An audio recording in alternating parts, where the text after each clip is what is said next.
Hello friends, आप सभी का स्वागत है आपके चैनल आयुर्वेदा पर। मैं Shubham Saini, student of Ayurveda. Friends, हम आज बात करेंगे कोलेस्ट्रॉल को लेकर। बहुत लोगों को प्रॉब्लम होती है कि उन लोगों का कोलेस्ट्रॉल बढ़ने लगता है, जिसके कारण उनको बहुत ही प्रॉब्लम फेस करने को मिलती है। जैसे कि बहुत सी बार तो ऐसा होता है कि कोलेस्ट्रॉल जब हमारा बढ़ने लगता है तो कोलेस्ट्रॉल के कोई सिम्टम्स भी नहीं आते, लेकिन धीरे धीरे कभी हमें जैसे एग्जर्शन, शायद जैसे हमारी सांस फूलने लगती हैं कोई काम करने पर, या हमारे हाथों पैरों में थोड़ी जलन महसूस देने लगती है, या हमारा शरीर हमको थोड़ा भारी भारी सा लगने लगता है और आलस से दिन पर दिन बढ़ता जाता है, और हमारे चेस्ट रीजन पे भी धीरे धीरे पेन हमें महसूस देने लगता है। तो इस तरह के जो सिम्टम होते हैं ये थोड़े कुछ कुछ कोलेस्ट्रॉल से रिलेट करते हैं, परंतु बहुत ऐसा नहीं होता कि कोलेस्ट्रॉल बढ़ने से हमें कोई ज़्यादातर सिम्टम दिखाई दें। पर लेकिन अगर कोलेस्ट्रॉल से क्लॉट बनना स्टार्ट हो जाए,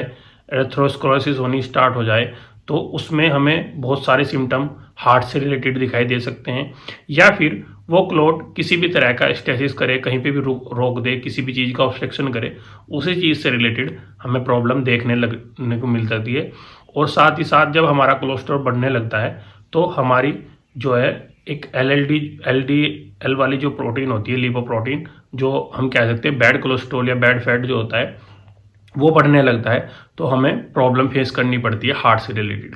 तो आइए हम जाने कि किस तरह से हम इस चीज़ को कम कर सकते हैं, किस तरह से हम इस चीज़ को ठीक कर सकते हैं, और घरेलू उपचारों से ही हम इसको कैसे ओवरकम करें, कैसे इसको कम करें कि हमारा जो कोलेस्ट्रॉल है वो जो बढ़ रहा है वो किस तरह से सही हो। क्योंकि अगर हम इसे 3 डिवाइड में करें तो कोलेस्ट्रॉल में एक एलडीएल की प्रॉपर्टी हम देखते हैं, जिसे लिपोप्रोटीन, लो लिपोप्रोटीन होती है। एक एचडीएल होता है जो हाई प्रोटीन लिपोप्रोटीन होता है। तो एचडीएल और एलडीएल में इतना अंतर होता है कि जो एचडीएल होता है हमारी बॉडी के लिए बेस्ट होता है, उसे हम गुड फैट या गुड कोलेस्ट्रॉल के नाम से भी जानते हैं। और एक ट्राइग्लिसराइड होता है, ट्राइग्लिसराइड, जो कि हमें एनर्जी जितना, मतलब हम अगर एक्सेसिव ईटिंग कर रहे हैं या एक्सेसिव फैट बन रहा है तो जिस फॉर्म में हमारा फैट जो होता है इकट्ठा होता है उस फॉर्म को हम ट्राइग्लिसराइड कहते हैं, जो बाद में फैटी एसिड बनकर या क्रेब साइकिल चलने के बाद फिर वो हमें एटीपी में हमें एनर्जी देता है।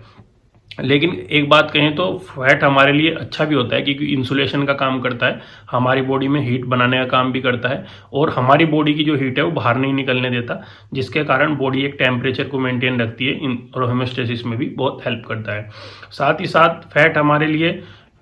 कुछ प्रोटीन, जैसे कि हम बहुत समय तक कुछ नहीं खा पा रहे हैं, हमने बहुत समय तक उपवास रखा है या इस तरह की, तो उस टाइम पे हमें एनर्जी देने का भी काम करता है, क्योंकि उस टाइम पे कार्ब्स जो होते हैं हम नहीं ले पा रहे हैं, तो हमारी जो एनर्जी है वो फैट से मिलती है। तो इसलिए फैट शरीर के लिए अच्छा भी है, पर लेकिन ज़्यादा फैट हमारे लिए नुकसान होने लगता है, जिसके कारण हमें बहुत सारी, जैसे फैटी लीवर भी हमें इससे फैट के बढ़ने से ही हमें मिल जाता है। साथ ही साथ हमें हार्ट की जो डिजीज़ होती है वो तो मेनली आप सबको ही पता है कि आज के टाइम पे हार्ट अटैक का कितना बड़ा स्तर बढ़ चुका है, कितना लगातार हार्ट अटैक बढ़ रहा है। तो हम आयुर्वेद में क्या ऐसा करें, क्या ऐसा चीज़ें घरेलू नुस्खे अपनाएं जिससे हमारा जो हमारा कोलेस्ट्रॉल है वो नॉर्मल होने लगे।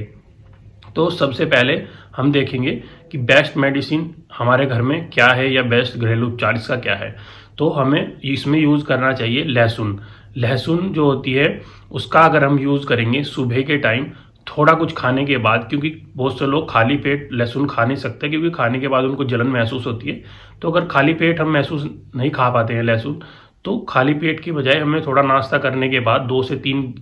जो लहसुन, कच्ची लहसुन होती है, उनको छील कर अच्छे से उनका छोटा सा हल्का सा पेस्ट टाइप बनाकर और खा लें, और उसके ऊपर से हल्का सा गर्म पानी पी सकते हैं, या ठंडा पानी भी हल्का सा पी सकते हैं। तो या फिर चबा के खा सकते हैं। इसमें हमें बहुत लाभ मिलता है। लहसुन से अच्छा अभी तक मैं मानता हूँ कि अच्छा कोई इसका सब्स्टिट्यूट नहीं है कि जिससे हमारा कोलेस्ट्रॉल कम किया जा सके। साथ ही साथ मेथी दाना, मेथी दाने को आप रात को भिगोकर, 2 चम्मच मेथी दाने को रात को भिगोकर, या अपनी क्षमता अनुसार 1 चम्मच रात को पानी में, गिलास में